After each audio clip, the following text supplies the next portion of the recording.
Hi, this is Mohan Roy, founder of career path institute. आप सभी का हमारे यूट्यूब चैनल पर स्वागत है। आज हम लोग डिस्कस करने वाले हैं 22 मई के चेतना सत्र के मॉड्यूल को।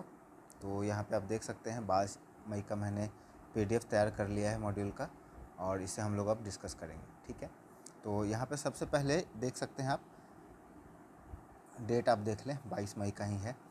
राजा राम मोहन राय का जन्म 22 मई 1772 ईस्वी को पश्चिम बंगाल में हुआ था।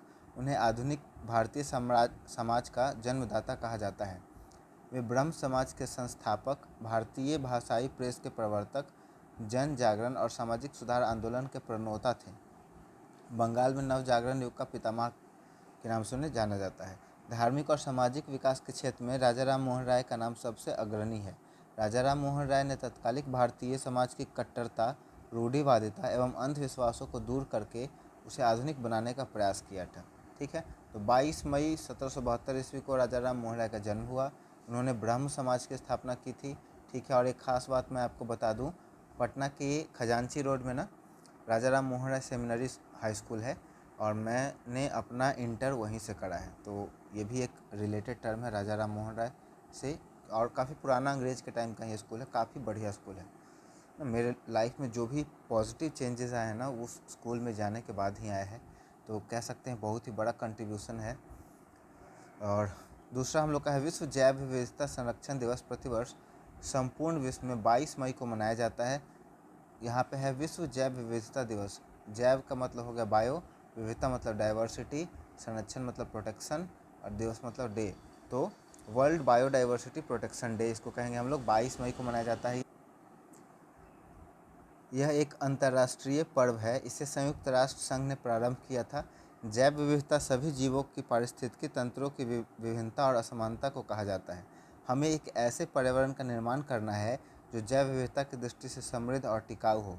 जैव विविधता में कमी होने से प्राकृतिक आपदा जैसे बाढ़, सूखा, तूफान आदि आने का खतरा और अधिक बढ़ जाता है। महात्मा गांधी के यहाँ पे कुछ वर्ड हैं आज के विचार में। प्रार्थना केवल मांगना नहीं, समर्पण है।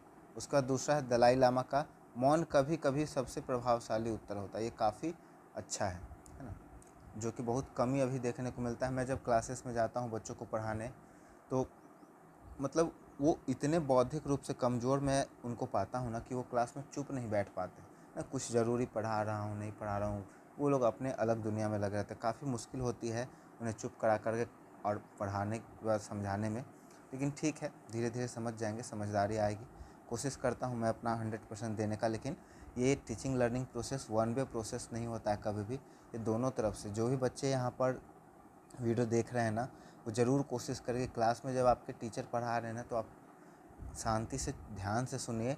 आपको ना बहुत हद तक चीज़ें काफ़ी आसानी से समझ में आ जाएंगी, है ना। तो बहुत ज़रूरी होता है फोकस बना करके ध्यान से सुनना और चुप रहना। सामान्य ज्ञान का अगर बात करें तो अंतरिक्ष में जाने वाले दुनिया के सबसे पहले व्यक्ति कौन थे? यूरी गागरिन, और रूस के थे। चंद्रमा पर कदम रखने वाले पहले इंसान कौन थे? नील आर्मस्ट्रॉन्ग, ये यूएसए के थे।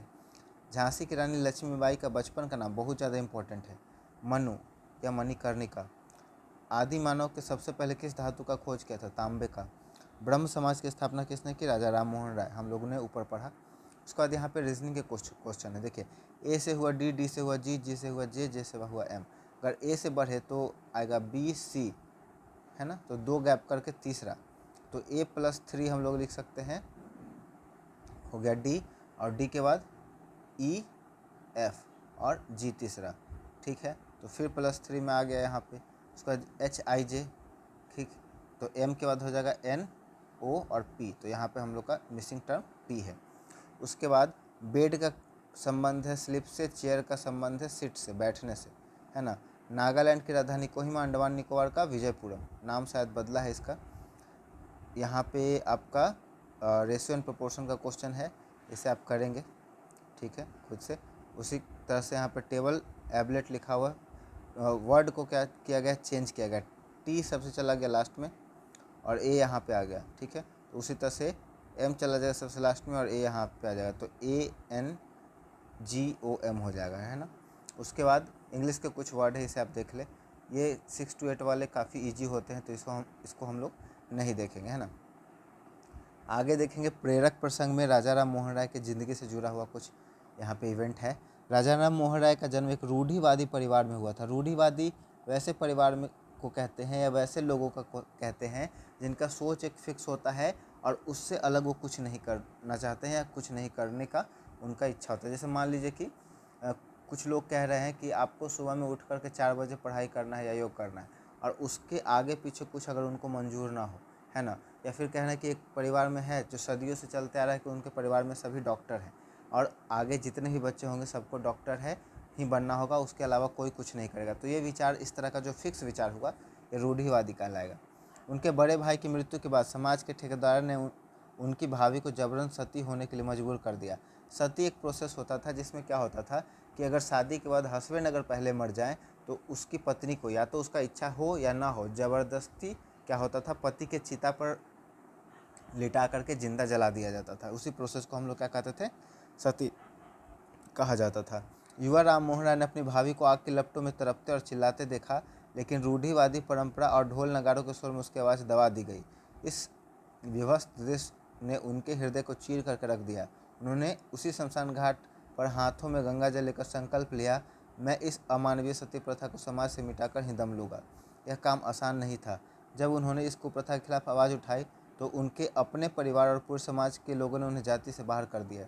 उन पर जानलेवा हमले हुए, उन्हें धर्मद्रोही कहा गया, लेकिन राम मोहन राय डिगे नहीं। उन्होंने शास्त्रों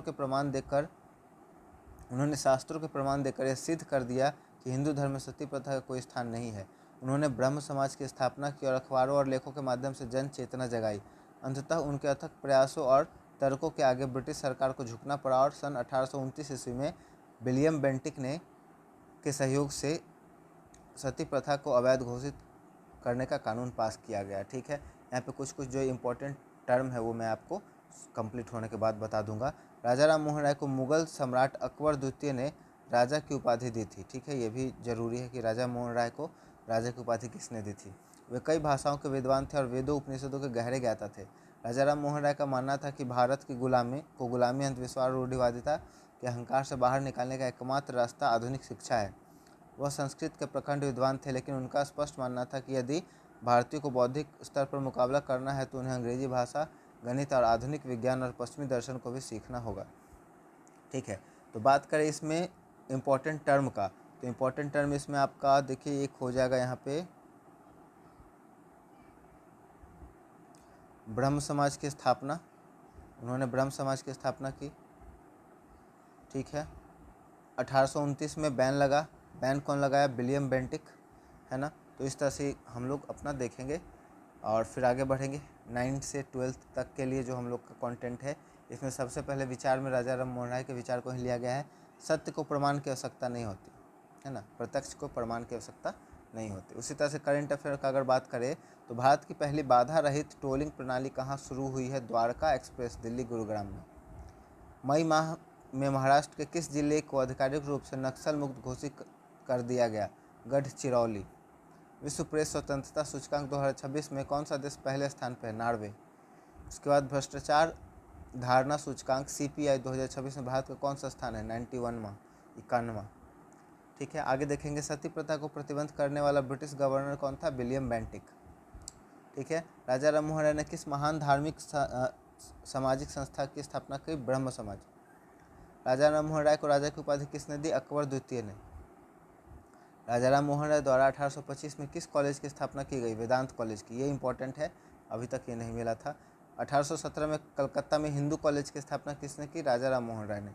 अब यहाँ पे हम लोग देखेंगे टर्म हिंदी और इंग्लिश दोनों का। लौकिक का मतलब होता है इस संसार से संबंधित, वैश्विक मतलब पूरे विश्व से संबंधित, शाश्वत मतलब सदा रहने वाला, स्थावर मतलब एक जगह स्थिर रहने वाला, कॉन्जेंट कॉम्पेलिंग प्रभावशाली अकार तर्क, डिलीटेरियस डेट्रीमेंटल, ठीक है, हानिकारक नुकसानदेह, पॉसिटी डेर्थ अकाल कमी न्यूनता, परफिडियस टिरेचेरस, ठीक है, इसमें है नमक हराम और विश्वासघाती।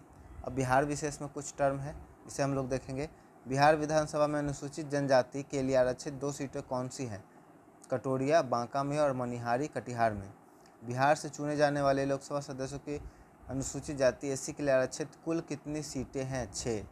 उसके बाद बिहार का सबसे छोटा प्रशासनिक प्रमंडल कौन है? भागलपुर प्रमंडल, है ना, और बांका। बिहार राज्य निर्वाचन आयोग की स्थापना किस वर्ष की गई थी? 1994 में। ठीक है, यहाँ पे अब कुछ रीजनिंग के क्वेश्चन है, दो मैं पढ़ देता हूँ। एक कतार में विजय का स्थान आगे से 14वां और जैक का स्थान पीछे से 17वां है, जबकि मैरी दोनों के बीच में बैठी हुई है। यदि कतार में 48 व्यक्ति हो तो विजय और मैरी के बीच में कितने व्यक्ति हैं?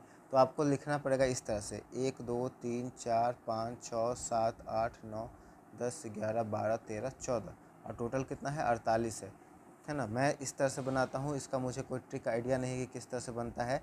और इधर पीछे से जैक को कर देंगे 17, 1 2 3 4 5 6 7 8 9 10 11 12 13 14 15 16 17 और बीच में कौन बैठी हुई है?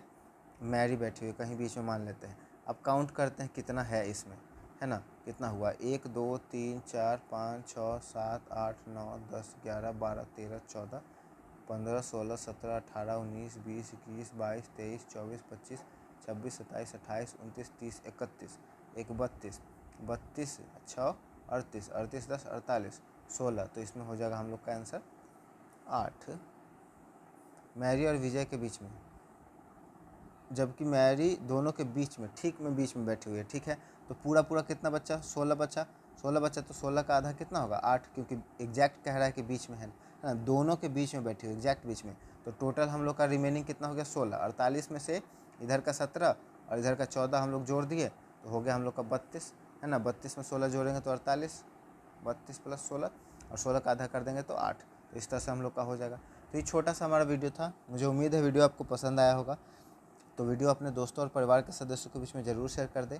और यदि आप हमारे चैनल को सपोर्ट करना चाहते हैं तो चैनल को सब्सक्राइब कर दें। Thank you so much.